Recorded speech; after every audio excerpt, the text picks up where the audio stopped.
Hey everybody. You know, anxiety and depression are at an all-time high right now.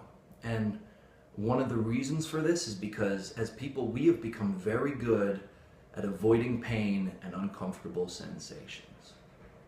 What you resist will persist. So, for example, when you've had the big fight with your significant other, or you lost the job, or you're feeling lonely, or your memories of your childhood are coming up, one of the instincts to get away from the pain of it, obviously, is going to be to distract yourself from it. Have some compassion for yourself, knowing that nobody wants to feel pain.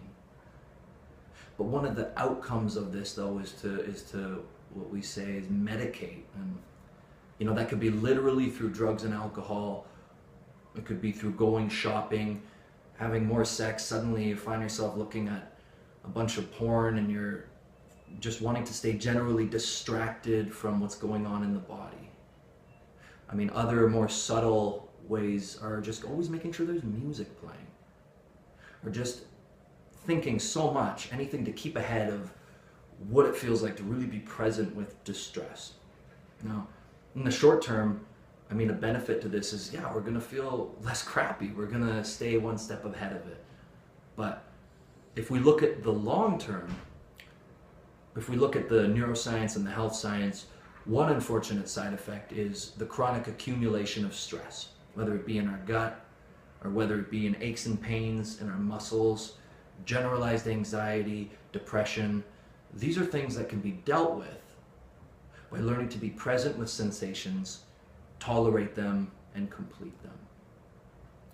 So that brings me on to talking about how to go ahead and do that. Next time you're confronted with anxiety or stressful feeling, instead of thinking, how can I get away from it? Look at it and take a breath first.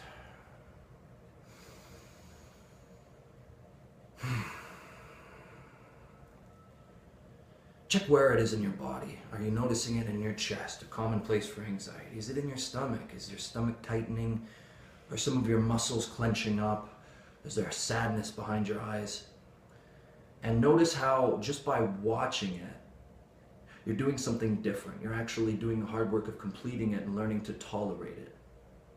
Much like somebody weight training will push more and more weight so they're able to tolerate bigger weights, you're doing this now with your central nervous system and the sensations of anxiety.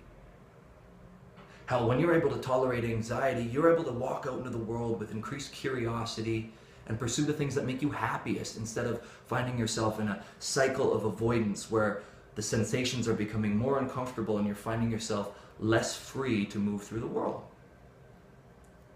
And one of the other benefits, and one of my favorites, and one that's not talked about as much, is that when you're able to be present in your body, there is a naturally gentle, blissful quality to just going about and doing mundane things like shopping or just looking at things around you, that if you are continually trying to stay outside of your body, you will get robbed of this wonderful gift of just being alive.